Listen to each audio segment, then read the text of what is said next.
Bom, a quem é dirigido o recurso? Que autoridade vai receber esse recurso? Na Lei 8666, está dito que o recurso é dirigido à autoridade superior àquela que proferiu a decisão. Nós temos uma modificação aqui na nova lei de licitações, no parágrafo 2º, eu vou até ler aqui para vocês esse parágrafo 2º do artigo 65. O recurso de que trata o inciso 1 do caput desse artigo será dirigido à autoridade que tiver editado o ato ou proferido a decisão recorrida, a ela mesma, ou o pregoeiro, ou agente de contratação, ou autoridade superior, que se não reconsiderar o ato ou a decisão no prazo de 3 dias, mudou, né? 3 dias úteis, eram 5 dias úteis, encaminhará o recurso com sua motivação à autoridade superior. Então, só no caso dele não se retratar, a qual deverá proferir sua decisão no prazo máximo de 10 dias contado do recebimento dos autos. Então, há uma sutil mudança, porque o recurso na Lei 8666, ele é dirigido à autoridade superior por meio daquela que praticou o ato. Agora não, agora é dirigido direto à autoridade que proferiu a decisão. Importante mudança aí. O parágrafo 3º desse artigo 65 diz que o acolhimento do recurso importará a invalidação dos atos insuscetíveis de aproveitamento, também assunto que já é conhecido de todos nós e que está lá na Lei 8666. Parágrafo 4º, o prazo para apresentação de contrarrazões será o mesmo do recurso e terá início na data da intimação pessoal ou da divulgação da interposição do recurso. Intimação pessoal ou da data da interposição do recurso. Vamos ao parágrafo 5º do 65. Será assegurado ao licitante vista dos elementos indispensáveis à sua defesa e dos interessados. Ai, que bom, né? Que bom que a redação agora ela é clara, porque antigamente se falava, tá na Lei 8666, se fala em vista franqueada dos autos, quer dizer, não correm os prazos sem estar com a vista franqueada ou sem a parte contar ali com o processo na mão, quer dizer, contar com todos os atos disponibilizados. O artigo 66, ele prevê um outro tipo de recurso. Então, há uma separação entre os recursos, que são hierárquicos, ou pedido de reconsideração para aqueles arrolados no inciso 1, a linha A, B, C, D e E, e o pedido de consideração do inciso 2, e o das sanções, recurso de sanção, foi separado. A nova lei separou o recurso de sanção, sendo que na Lei 8666, recursos de sanções já estava lá no artigo 109. Então, que prazos, ou em que hipóteses, ou para que sanções esses recursos existem? Artigo 66.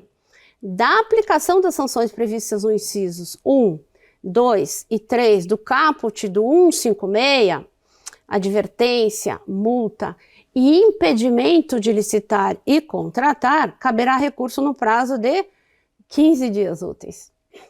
Olha só que ampliação significativa. 15 dias úteis contado da data da intimação. Então não diz, intimação ou lavratura da ata, enfim, qualquer coisa que vale, até porque essas sanções não são impostas em uma sessão pública, é fora desse contexto. 15 dias úteis, que prazo aumentado, porque era 5 dias úteis, salvo o pedido de reconsideração para declaração de idoneidade, que eram 10 dias úteis, agora o prazo é de 15 dias úteis para essas sanções. E 167, da aplicação da sanção prevista no inciso 4º, que é a declaração de idoneidade. Opa, a professora não falou na suspensão temporária, impedimento de licitar e contratar. Não existe mais na nova lei de licitações. Então nós temos advertência, multa, impedimento de licitar e contratar do pregão, né? E a declaração de idoneidade. A suspensão temporária lá do artigo 87, inciso 3º da Lei 8666 caiu por terra. E para aqueles que adotavam a suspensão temporária da Lei 8666 nos procedimentos de pregão, quer dizer, também adotavam a suspensão temporária quando se trata de contratos decorrentes de pregão, ficava um pouco sem sentido, né? Ter a suspensão temporária do artigo 87, inciso 3º, e também ter a possibilidade de aplicar o impedimento de licitar e contratar do artigo 7º da Lei 10.520. Então, falando em miúdos aqui, trocando de miúdos, quando se celebrava um contrato decorrente de um pregão, muitos entes disciplinavam da seguinte forma: a lei da sanção prevista no artigo 7º da Lei 10.520 poderá a administração impor as sanções previstas na Lei 866.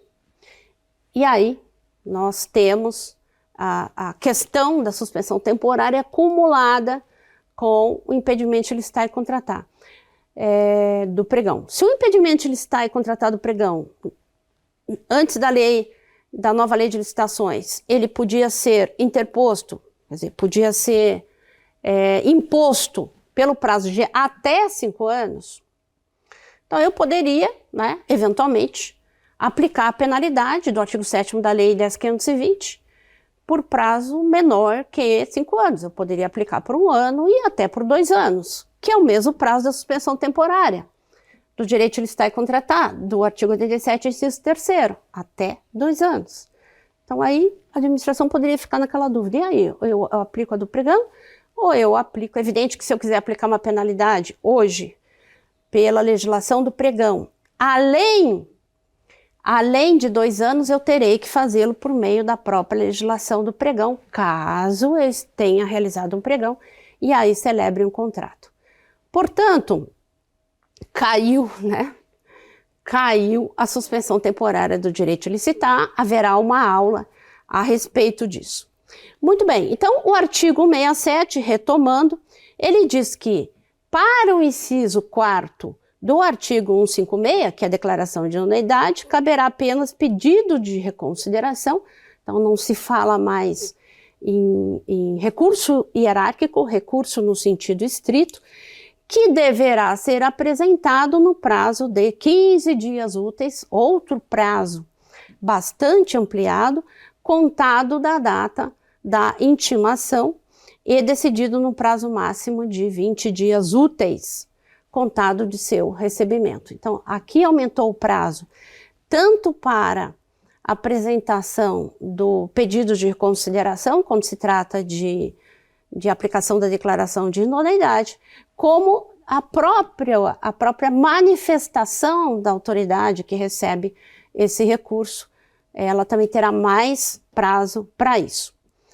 O artigo 68 estabelece que o recurso e o pedido de reconsideração terão efeito suspensivo do ato ou da decisão recorrida até que sobrevenha a decisão final da autoridade competente. Marcou gol aqui o legislador da nova lei de licitações. Golaço. Por quê? Gente, não dá para manter aquela lógica, aquele passo a passo lá da lei 866 que diz assim: olha, só tem efeito suspensivo do julgamento da habilitação e do julgamento das propostas. É assim que a gente falava antes, né? Agora é da habilitação e do julgamento. Mas julgamento das 2 fases. Só tem efeito suspensivo, porque obviamente que teria que ter efeito suspensivo, porque eu não posso prosseguir. Se interposto um recurso dessas fases, eu não posso prosseguir com a licitação para se decidir, antes de decidir, quem vai para a próxima fase. Quem passa da habilitação realmente para a fase de propostas, ou quem será efetivamente classificado, né, para verificar, no caso de inversão de fase, verificar se ele será habilitado ou não, e aí passar para a fase de habilitação e aí entrar na fase de recursão.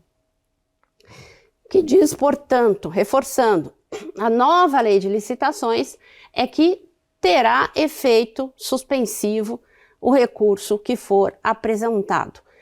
Elogio dos colegas, e eu concordo com eles, os colegas juristas, enfim, elogiam em relação a esse efeito suspensivo. Parágrafo único do artigo 168 prevê que na elaboração de suas decisões, a autoridade competente será auxiliada pelo órgão de assessoramento jurídico. Será, não é poderá, será auxiliada pelo órgão de assessoramento jurídico que deverá dirimir dúvidas e subsidiá-la com as informações necessárias. O órgão de assessoramento jurídico, ele foi bastante modificado no sentido de participação dentro de um processo licitatório. A aula respectiva sobre isso, vocês terão mais detalhes, mas eu posso aqui falar a minha opinião a respeito disso.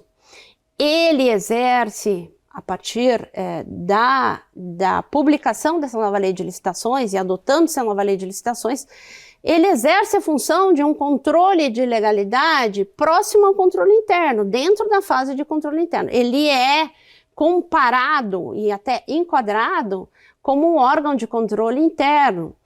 Então, o assessoramento jurídico, a assessoria jurídica, as procuradorias, elas não verificarão apenas as minutas de editais e de contratos ou dos seus anexos anexos esses ao edital de licitação, conforme estabelece o artigo 38 da Lei 8.666. Então, foi bastante incentivada a participação de órgão de assessoramento jurídico dentro da nova lei. Então, em vários dispositivos, há uma referência aí à necessidade do jurídico se disponibilizar, auxiliar o gestor de contrato, auxiliar o próprio controle interno, auxiliar o agente de contratação ou a comissão de contratação. E a redação aqui é meio impositiva. Vou lembrar de novo para vocês. O recurso e o pedido de reconsideração terão efeito suspensivo do ato ou da sua decisão recorrida. Parágrafo único. Na elaboração de suas decisões, a autoridade competente será auxiliada. A gente sabe que a lei não tem palavras em vão. Será auxiliada pelo órgão de assessoramento jurídico. Então, o verbo, quando ele tem esse sentido direto, não é poderá. Mas o jurídico sempre se disponibilizou a proceder a esta ajuda. Na verdade, é função dele, né? O controle de legalidade cabe realmente ao jurídico. Não é controle de mérito. E aqui vai levar um tempo até que os jurídicos, por esse Brasil afora, entendam efetivamente qual o seu papel e, mais ainda, dentro da administração pública, o que se aguarda dele, quer dizer, o que o gestor acha que o jurídico vai poder fazer por ele. Então, minha opinião, o jurídico não entra no mérito do ato administrativo. O jurídico tem que saber exatamente a sua função e isso deve ficar claro desde o primeiro momento. Isso não pode ser levado aos 46 minutos do segundo tempo. Então, o jurídico não se manifesta sobre mérito do ato administrativo. Não é algo novo que eu estou falando aqui. Sempre foi assim. Mas eu vejo colegas que entram no mérito do ato administrativo, que se manifestam sobre prazos, que se manifestam sobre valores, que se manifestam sobre termo de referência, dizendo, olha, o descritivo devia ser assim ou devia ser assado. Isso é muito perigoso, na medida em que você meio que condiciona a própria administração na qual você está enquadrado, condiciona eles a te consultarem, a lhe consultarem sobre decisões que cabem ao gestor e que não cabe ao jurídico. E se o jurídico entra no mérito do ato administrativo, ele é responsável, sim, por aquela decisão do gestor. Ele divide com o gestor a responsabilidade. Outro assunto da nossa aula de hoje diz respeito à adjudicação e homologação. Então, a adjudicação e a homologação, que são temas extremamente próximos, eles fazem parte da fase externa do procedimento licitatório. Quer dizer, eles têm que constar dentro do procedimento licitatório.